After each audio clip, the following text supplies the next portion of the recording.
Welcome back, dear friends, to the Crimson Academy's course on Release the Sun by William Sears.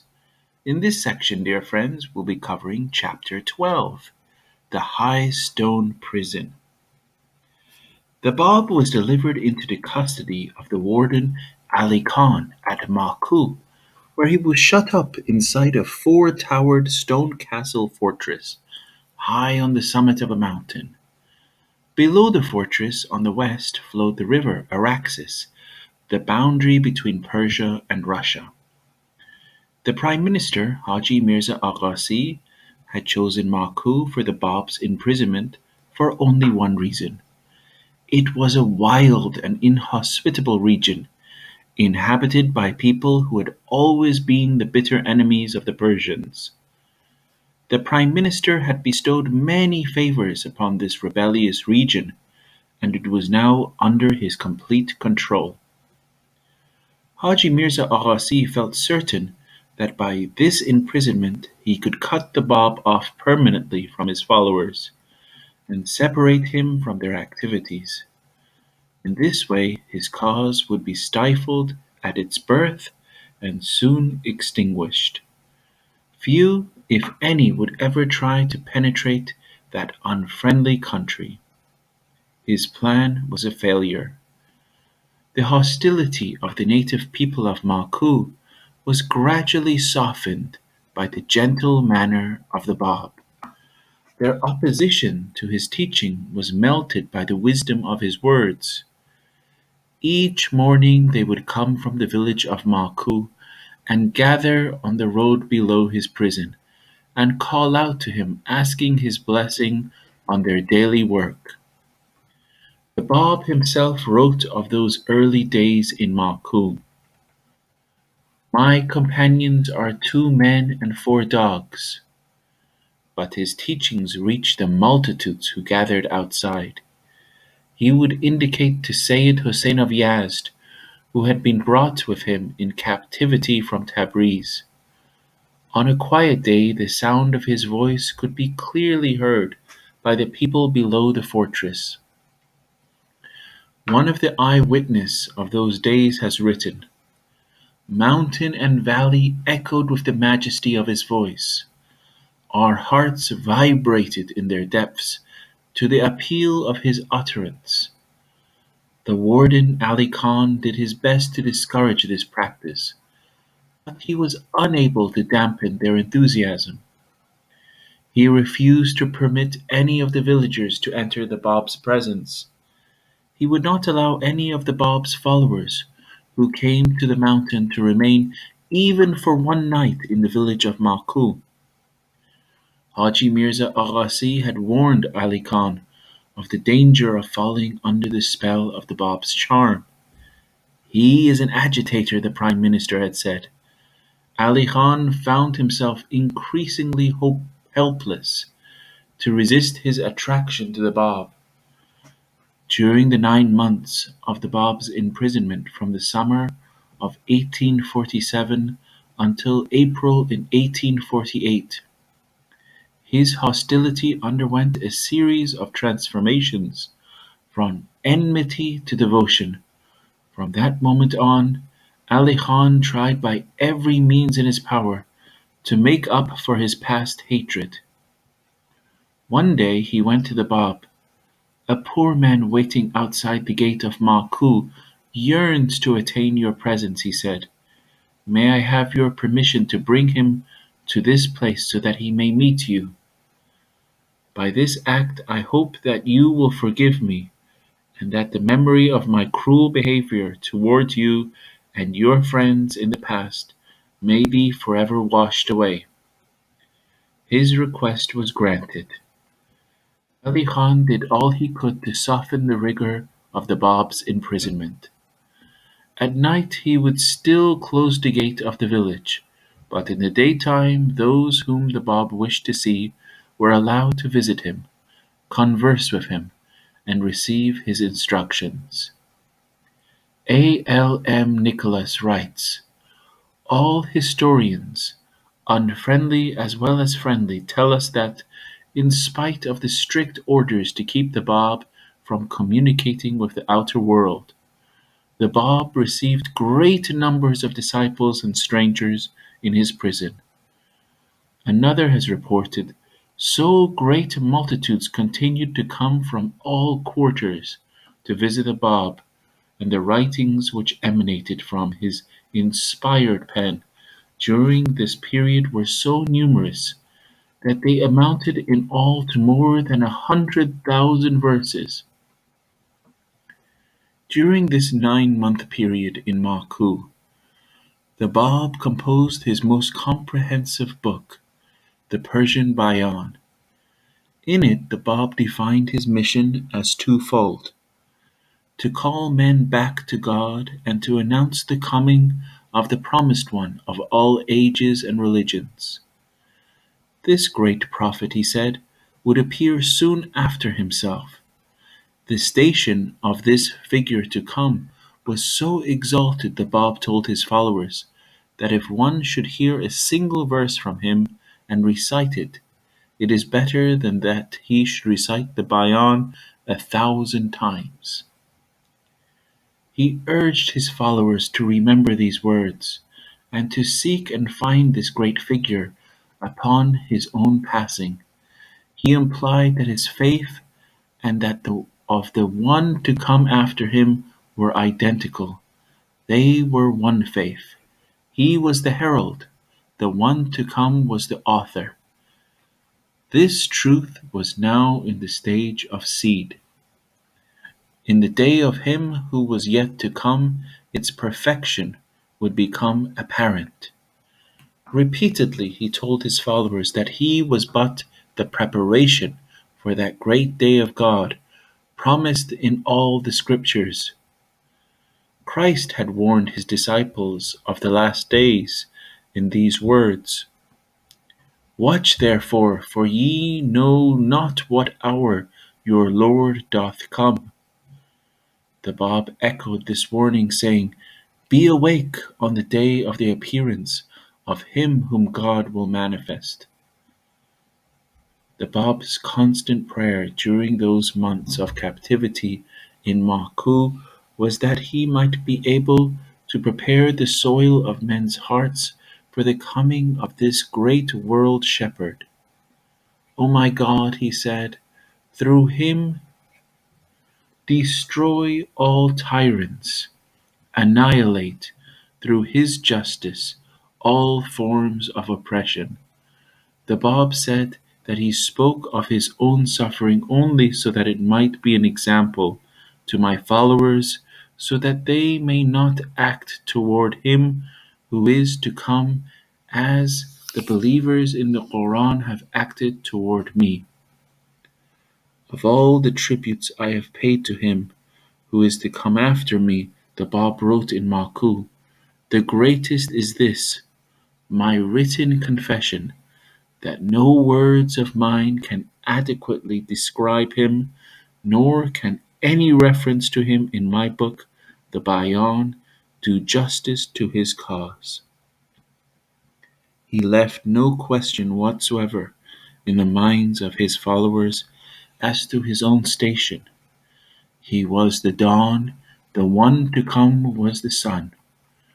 Were he to appear at this very moment, proclaimed the Bab, I would be the first to adore him, and the first to bow down before him.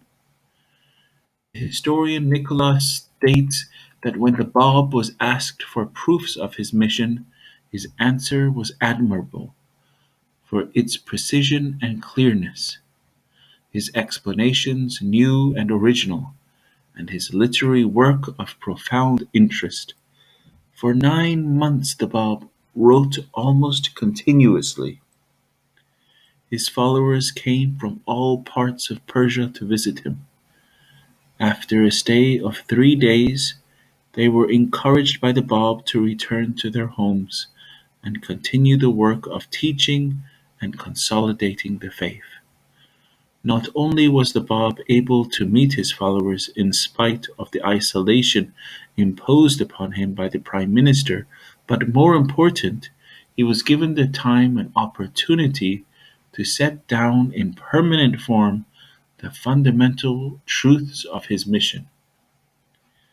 In his solitary chamber he was not permitted to have even a lighted lamp.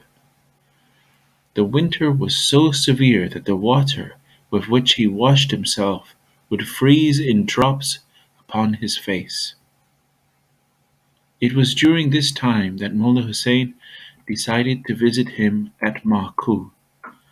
He had been teaching the cause industriously in the city of Mashhad, greatest center of pilgrimage in all Persia. Half of the city derived its living from the flow of visitors. All these people were now joined together against this teacher, who might possibly deprive them of their livelihood. To denounce abuses of religion might be all right in any other city, they said, but it was certainly not proper to denounce them in Mashhad, where everyone of every class was thriving upon them. It was all very well for the promised one to come, and perhaps he had the right, but he certainly was a public nuisance. Mullah Hussein was told plainly by actions as well as words that it might be very thrilling to undertake the conquest of the world with the Bab, but there was a big risk involved, not to mention fatigue and danger, especially now, while everyone was enjoying perfect peace in a fine city where business was good and one could earn a living with ease and security. Mullah Hussein left Mashhad in disgust. He was hungry for the pure holy presence of the Bab. He told his friends, I have resolved to go on foot the entire distance that separates me from my beloved. I shall not rest until I have reached my destination. Warden Ali Khan saw Mullah Hussein approaching Maku one morning at sun-up. He went out to greet him, bringing a horse so that he might finish the final stage of his journey in ease. Mullah Hussein refused the mount. No, he said, I vow to accomplish the entire journey on foot. I will walk to the summit of this mountain and will there visit your prisoner. When Mullah Hussein reached the gate of the prison, he saw the Bab standing at the threshold. The Bab stretched forth his arms and affectionately embraced him. One day, as they stood together on the roof of the prison, looking out over the mountains of Azerbaijan, the Bab quoted the following prophecy to Mullah Hussein. The things which will happen in Azerbaijan are necessary for us. Nothing can prevent their occurrence. Remain therefore in your homes, but if you hear that an agitator has appeared, then hasten towards him. He turned toward Mullah Hussein and quoted another prophecy, saying, the following verse is also divinely inspired. Shiraz will be thrown into a tumult. A youth of sugar tongue will appear. I fear lest the breath of his mouth should agitate and upset Baghdad. Part of this prophecy had already taken place. He told Mullah Hussein, the mystery of the rest would be known in the year 1853. The Bab gazed toward the west, where the river Araxes wound its way below the castle. He quoted yet another prophecy. Treasures lie hidden beneath the throne of God. The key to those treasures is the tongue of poets. He looked at Mullah Hussein and said, that is the river, and this is the bank thereof, of which the poet Hafez has thus written. O Zephyr, shouldst thou pass the banks of the Raxis, implant a kiss on the earth of that valley, and make fragrant thy breath. Hail 1,000 times hail to thee, O abode of Salma! But for the shortness of your stay, the Bab told Mullah Hussein, we would have shown you the abode of Salma, even as we have unveiled to your eyes the banks of the Araxes. By the abode of Salma, the Bab meant the prison of Shihriq, to which he was soon to be transferred, which stands by the town of Salmas. He then related to Mullah Hussein many things which would take place in the future. He told him not to disclose to them to anyone, as the Bab bade his last farewell to Mullah Hussein. He said to him, "You have walked on foot all the way from your native province to this place. On foot you likewise must return. Your days of horsemanship are yet to come. You are destined to exhibit such courage, such skill and heroism as shall eclipse the heroes of old." The Bab instructed Mullah Hussein to visit the believers in each of the villages on his way back. "Inflame their hearts anew," he told them, "and fortify their faith in this revelation. A few days after your departure they will transfer us to another mountain. Ere you arrive at your destination, the news of our departure from Ma'kul will have reached you." The prediction of the Bab soon came to pass. Those who had been sent by the Prime Minister to watch secretly and report what was taking place at Ma'kul sent back alarming news. The once unfriendly people of Ma'kul are now showing the greatest respect and love for the Bab, they confessed. People come from everywhere to visit him. Even Ali Khan, the warden, has been enchanted by him. He treats the Bab as his host rather than his prisoner. Both fear and rage impelled the Prime Minister to issue an order for the instant transfer of the Bab to the more rigid prison of Shihriq, called the Grievous Mountain. Mullah Hussein was in Tabriz when the news of the Bab's transfer to Shihriq reached him. The Bab said farewell to the people of Ma'kul. Their hearts were heavy at the sad sight of his departure.